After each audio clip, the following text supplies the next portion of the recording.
Prezados do canal Sociedade Legal, vamos ler conab.gov.br.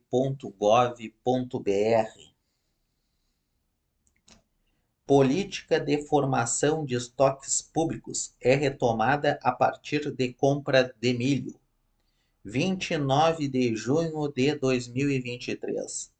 Depois de 6 anos, o governo retoma a aquisição de produtos para a formação de estoques públicos. A Companhia Nacional de Abastecimento, CONAB, iniciará a compra de 500 mil toneladas de milho dos produtores rurais por meio do Mecanismo de Aquisições do Governo Federal, AGF, previsto na Política de Garantia de Preços Mínimos, PGPM, o que equivale a aproximadamente 8,3 milhões de sacas de 60 quilos do cereal. A medida foi autorizada pelo Ministério da Agricultura e Pecuária, MAPA. A Conab está voltando a fazer estoques públicos. Vamos incentivar os agricultores a plantar e vamos garantir preço mínimo para a produção. Temos uma previsão de safra recorde de milho, mas os preços estão caindo. Então, iniciaremos a compra pelo milho. Com essa ação da Conab, combatemos a inflação dos alimentos, visando levar comida à mesa de todos os brasileiros e brasileiras, reforça o presidente da Conab, Edgar Preto. A retomada da formação de estoques públicos pelo governo federal foi anunciada pelos ministros Carlos Fávaro, Agricultura e Pecuária, e Paulo Teixeira, Desenvolvimento Agrário e Agricultura Familiar, e pelo presidente da Conab. E outras pessoas de outros ministérios participaram. Bom, isso é muito importante, né, para regular os preços públicos, principalmente da alimentação no país. O nosso país é um país produtor de alimentos, mas os alimentos estão extremamente caros. Eu lembro e me parece que começou a aumentar os preços, se eu não me engano, lá por 2016, 17, os preços dos alimentos começaram a aumentar extraordinariamente. Realmente, o resultado de alguma política ou da falta de política nessa área. Eu acho que o governo brasileiro, qualquer governo brasileiro, tem que proteger os seus agricultores como faz a Europa. Isso não é feio. Tu tem que proteger os teus agricultores e proteger o mercado interno. Eu não sei se a política da Conab é a política mais aceitável no mundo capitalista, né, e mais aceitável entre os produtores, entre o governo e entre as empresas e os consumidores, né? Mas eu acredito que deva existir, ou deveria existir, não sei se existe, o que é? Uma política de, de coordenação de preços, começando pelos alimentos, isso pode ser em todas as áreas, para a gente tentar com que os alimentos sejam o mais baratos possíveis no Estado nacional. E isso não é errado, né? Primeiro, nós temos que saber o seguinte, né? O agricultor, o produtor rural que tem a sua propriedade, ele está garantido a sua propriedade, né? Está garantido a sua propriedade, mas ela tem que realizar a sua função social. Ou seja, elas têm que ser produtivas. Caso contrário, ela está sujeita a um possível processo de desapropriação. Esse é o primeiro ponto. Garantir a propriedade produtiva e garantir a função social da propriedade. Mas isso é um desafio e acontece pouco no país. Então, o que os grandes produtores rurais me parece que fazem? Eles se importam mais em exportar do que abastecer o mercado interno. Então, eu não sei se existe esse sistema, mas deveria ser criado um sistema de tonelagem por habitante no país.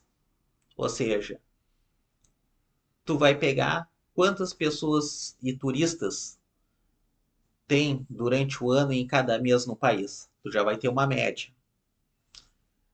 Então a Conab vai dizer, vai estabelecer o preço mínimo com lucro para o produtor.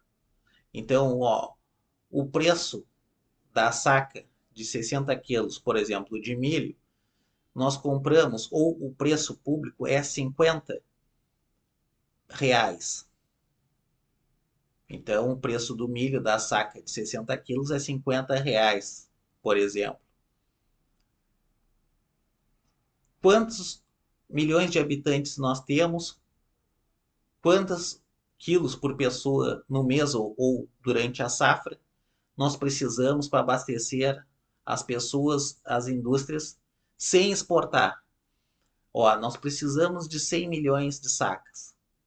Ok, beleza. Então, o mercado interno foi abastecido com 100 milhões de sacas naquele respectivo mês e até fechar aquela safra? Sim ou não?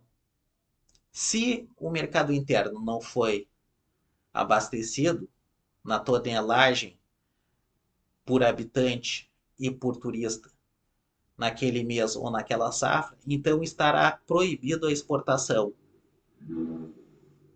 E isso é importante se fazer.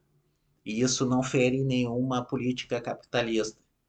É necessário que assim ocorra. Por quê?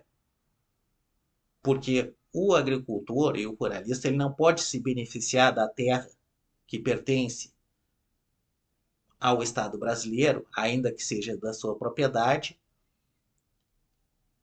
e não abastecer primeiro o mercado interno. Entre a sua função social está o mercado interno. Até porque eu digo, bom, se tu não quer produzir para abastecer o mercado interno em primeiro lugar, no preço definido, então se muda para os Estados Unidos aí, que aí tu vai sofrer todas as consequências, ou te muda para a China. Vai para a China, o Estado vai pegar e vai tomar tua propriedade quando tu bem quiser. Então, se o produtor e o ruralista se beneficiam do Estado brasileiro e da população, da sociedade brasileira, ele tem que dar uma resposta. A resposta que se dá é abastecendo, em primeiro lugar, a tonelagem necessária para o preço estabelecido pela Conab internamente primeiro. Bom, então é o seguinte, se uma empresa A e B, elas venderam no mercado interno, não para exportação, para consumo interno, para as empresas para consumo interno, a tonelagem do mês ou da safra ou do semestre para abastecer a quantidade de população necessária, isso aí o governo vai ter que fazer, qual é o preço da tonelagem naquele ano e o que já se abasteceu internamente. Então a empresa A e B supriram a necessidade interna de milho, 100 milhões de toneladas a R$ 50 a saca, venderam para o mercado interno de proibido exportação ou venderam para a Conab. Ok. Aí o agricultor C e D, o que eles fazem? Não, não, não vamos vender para a Conab e nem vamos vender no mercado interno, porque eu recebi uma oferta aqui para te vender o milho a 95 a safra, quer dizer, a empresa A e B abasteceu o mercado interno a R$ 50 a saca. E a empresa C e D vai abastecer o mercado externo a 95, quer dizer, quase o dobro do preço. E por que que isso acontece? Uma das questões que acontece é a nossa moeda, né? Tu vai vender em dólar e tu vai vender em euro. O dólar tinha uma época que era 5 vezes e o euro era quase 6 vezes a moeda, o real.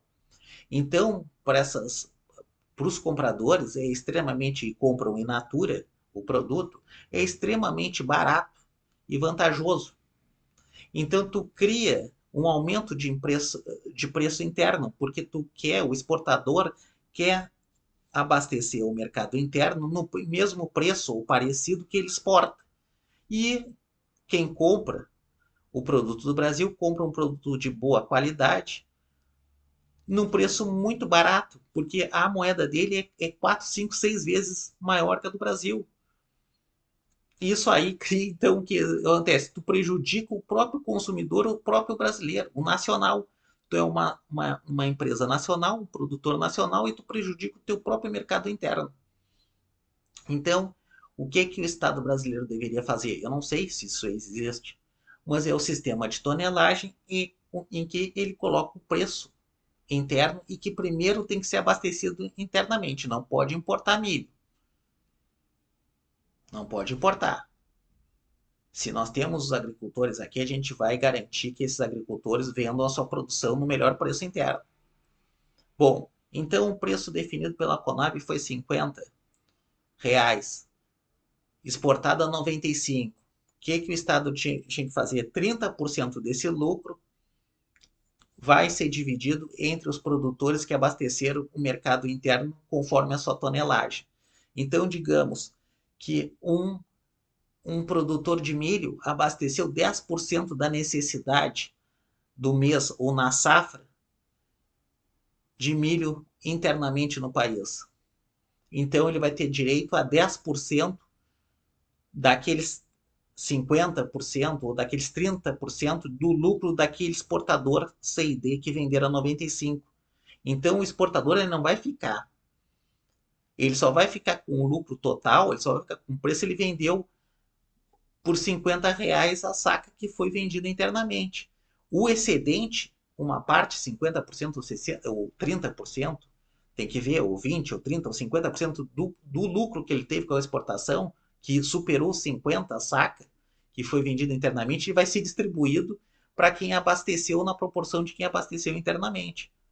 Então, tu só vai poder exportar depois que foi abastecido o mercado interno. Isso aí, o que acontece? Tu vai ganhar crédito. Uma pessoa vendeu a R$ 50 e ainda vai ter um crédito, vai ter uma possibilidade de receber um dinheiro a mais futuramente. Tem que ter esse mecanismo. O agricultor que achar que isso aí não é bom, então que se mude para outro país. É bem assim mesmo, é curto e grosso. Eles gostam de fazer curto e grosso, é assim mesmo. Te muda, vai para a China. Eles vão tomar tua terra e não querem nem saber para ti. Mas o que tem acontecido? O brasileiro, a sociedade brasileira tem comido pé de galinha, enquanto os chineses têm comido picanha de alta qualidade. E é só tu ver nos vídeos. Os chineses comendo carne de boa, boa e barata, e o brasileiro comendo pele de galinha e pé de frango. Boa noite.